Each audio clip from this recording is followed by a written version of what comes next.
अमेरिकी विदेश मंत्री ब्लिंकन पहुंचे इजरायल। नेतन्याहू ने दोहराया, हमास के खात्मे तक नहीं रुकेंगे। इजरायल पहुंचे अमेरिकी विदेश मंत्री एंटनी ब्लिंकन ने कहा कि 7 अक्टूबर को हमास के आतंकवादी हमलों के बाद से यह इजरायल की मेरी चौथी यात्रा है।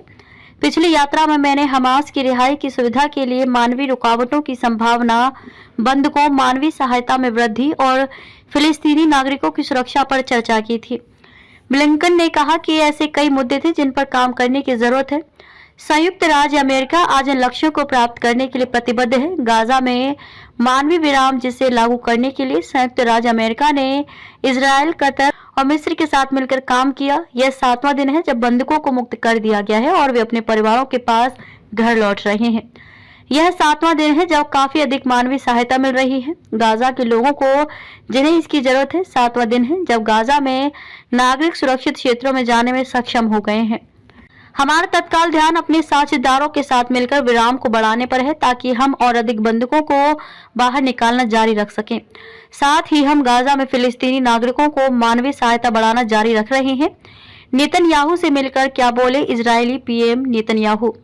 उधर इजरायल के प्रधानमंत्री बेंजामिन नेतन्याहू ने अमेरिकी विदेश मंत्री एंटनी ब्लिंकन से कहा कि उन्होंने हमास को पूरी तरह खत्म करने से पहले वह गाजा में अपने अभियान को रोकने नहीं जा रहे हैं।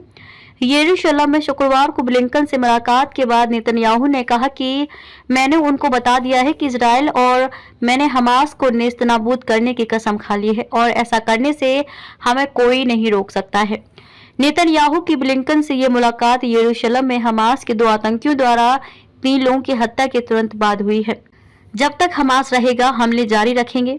अमेरिकी विदेश मंत्री ने इजरायली राष्ट्रपति इसहाक हर्जोग, रक्षा मंत्री और देश की युद्ध कैबिनेट से भी मुलाकात की है।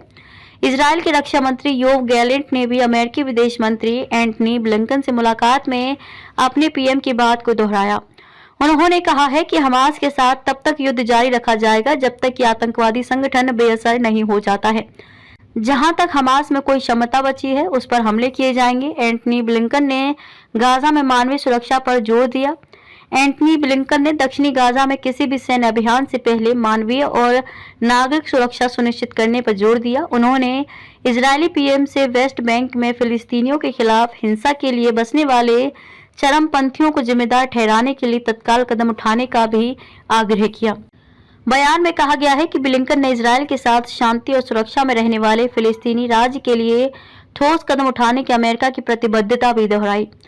इजरायल पर फिर गोलीबारी की हमास ने ली जिम्मेदारी। अमेरिकी विदेश मंत्री एंटनी ब्लिंकन का कहना है कि इजरायल सरकार मानवीय सहायता की अनिवार्यता और इसे बनाए रखने की आवश्यकता से सहमत है।